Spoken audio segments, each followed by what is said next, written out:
So today's video is a bit special. It's my first video outdoors instead of just sitting on my couch. And I also have like two kind of goals with this video today. The first is trying to make a video that combines my vlogs with like cinematic video, which I'm hoping will work out. I'm already starting by recording this. And two, I want to test out this Zeiss 16-70 to see how it does with video, and to see if I should keep it or sell it to get a full frame lens. And so far it's kind of difficult because it's a bit windy today from yesterday's typhoon. So the audio when I record myself talking is kind of not so great. There's a lot of wind noise. And I don't know, I'm just hoping to see some cool stuff. I'm on my way to like a little beach, kind of a beach, down the river in Kakogawa, I think it's called. So hopefully we can see some cool things there.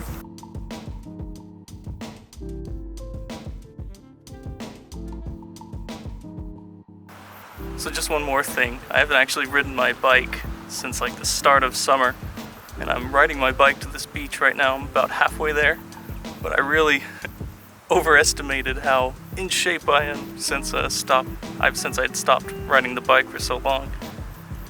So just a heads up that I'll probably get really gross and sweaty by the time I actually get to this beach, because my legs are killing me right now and I'm a little bit over halfway there. But I'm going to do my best, and hopefully this video ends with me actually getting to the beach instead of just giving up like a little over halfway there.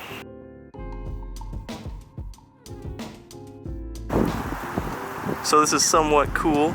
Yesterday Typhoon Jebi came through Kakogawa, and you can see here some of the wood and other junk that the storm pushed through the Kakogawa River, and it got caught on these bushes. So I'm about a quarter of the way to the beach that I'm going to, but I found something kind of interesting that you might like to see. So the Kakogawa River pretty much overflows every time there's like a big storm or typhoon or any kind of heavy rain. So I found this thing where apparently it's like one of those little gazebos or whatever, but it folds down whenever it's about to flood. It has these little hinges, and I guess they just flatten it and the water goes over it. It still kind of looks like it would be torn away, but I don't know, that's pretty cool. I've never seen anything like that before. So this is maybe like 3/4 of the way, if that's the right measurement. 75% of the way there. Just taking a break because my legs are really tired. But hopefully the wind stopped and it's getting kind of cloudy, so it's a lot better for video since I can't use any kind of lens filter on this camera. It's really sucky when there's a lot of light. But I'm gonna rest and then I'm gonna take off, and the next stop should be that beach area. And I'm hoping there's something interesting going on there for all this effort to get there.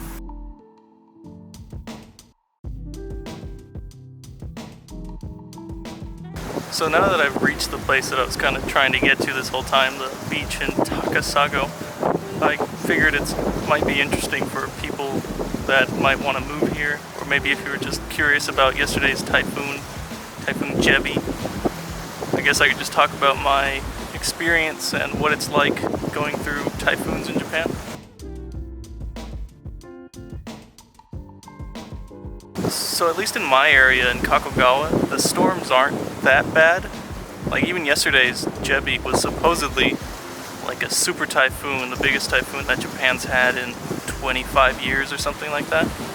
And I mean, it rained a lot. Actually, if you look at the video that's probably before this, I posted like a brief cinematic of like the typhoon from my apartment, the rain outside and stuff. And like it was really strong rain, and the wind was like loud, I guess, but I mean it kind of felt like the monsoon season in Arizona. It didn't seem that much worse. I was expecting something like the hurricanes that Florida gets, where like the whole city's flooded, and that didn't happen here in Kakogawa.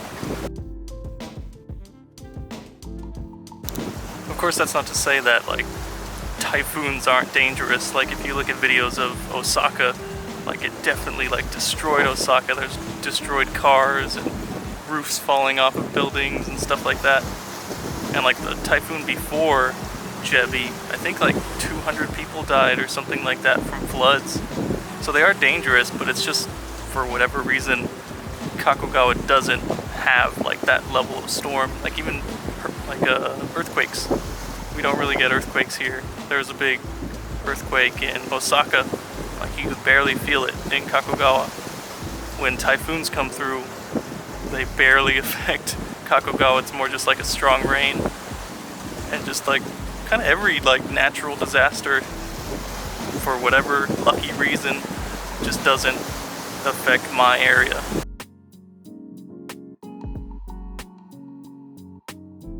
So that last spot got really windy, so I had to get out of there. But like I was saying, the typhoons don't really affect this area too much, but certain parts of Japan do really get like destroyed by the typhoons. But something that pretty much everyone will experience when like a typhoon or something like similar to that, like a natural disaster, affects the area is like the effects that it has on transportation. Like today I'm supposed to be at work in Osaka, but because of yesterday's typhoon, pretty much all the trains from Himeji to Osaka were canceled. And then it turned out that school was canceled because the power had gone out at the school. So like for tourists, or pretty much if you live here, it's gonna suck if you're stuck here during a typhoon.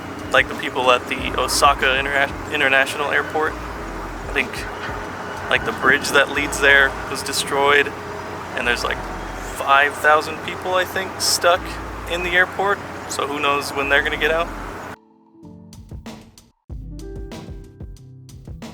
And kind of a funny story about the, well, funny to me, about the earthquake that happened that maybe you read about or heard about in Osaka maybe like 2 or 3 months ago.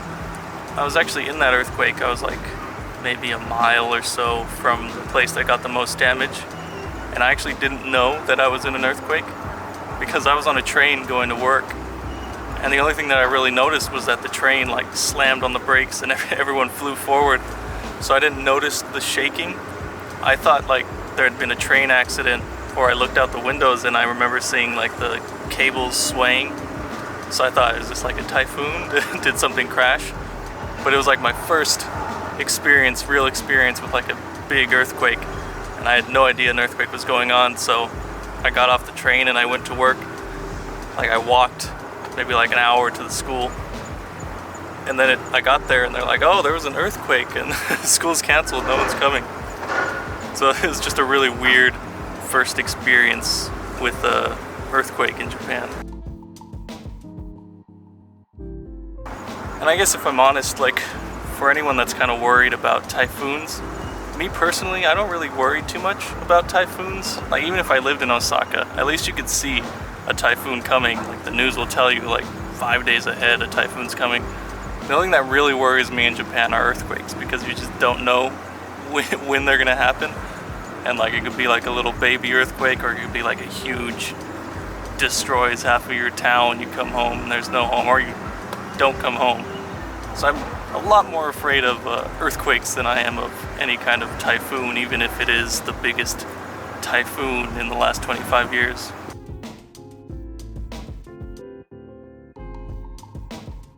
So I just remembered, and before I forget this, one of the goals that I'm pretty sure I mentioned earlier was that I was testing out this lens.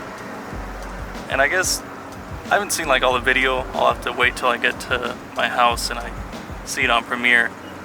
But at least like one of the things, and it's not really the lens's fault, but I just don't have an ND filter that fits this lens. And again, it's just like someone told me to keep it for video because it's a good video lens. But the thing is that I do more photography than I do video, at least right now. I don't know if like I'll get more into this and start making more video, then maybe it'll be useful. But just like bringing it down to 18 megapixels, just it bothers me. Even if like the video turns out amazing in the end, I still want something that could be good for both video and photography, and I don't think this lens is it.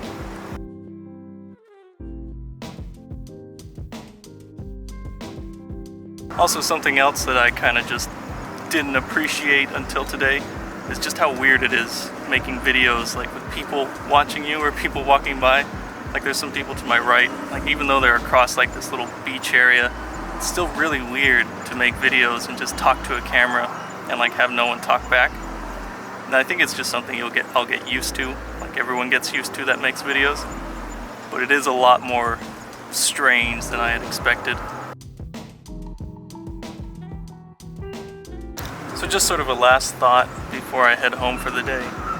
I guess I'm not going to be too critical on myself with this video, since it is like my first outdoor video. I'm not going to be like super critical and expect like a lot, but I think just one thing, if it turns out that like people like this video and like people enjoy outdoor videos a lot more, I really have to get some sort of like mic or something that gets rid of wind noise, because like it's impossible just walking around. Like Japan is too windy to be able to just walk around and have like the Sony's little mics. They're not very good, but I really want to find something like a Rode mic. I don't know, that's just a thought, something that I want to get into once I have, I guess, the money to buy a mic, or once I research which one to get.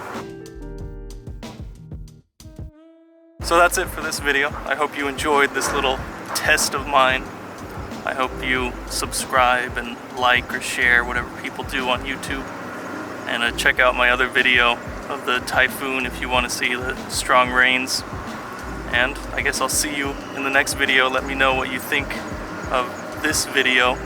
And if you have any questions about Japan or living in Japan, or you want me to go to a certain place, just leave it in the comments and I'll do my best to make time for it. And one more thing I forgot, make sure to follow me on Instagram. My link is in the description below. I'd appreciate it if you let me know what you think of my photos as well as my videos.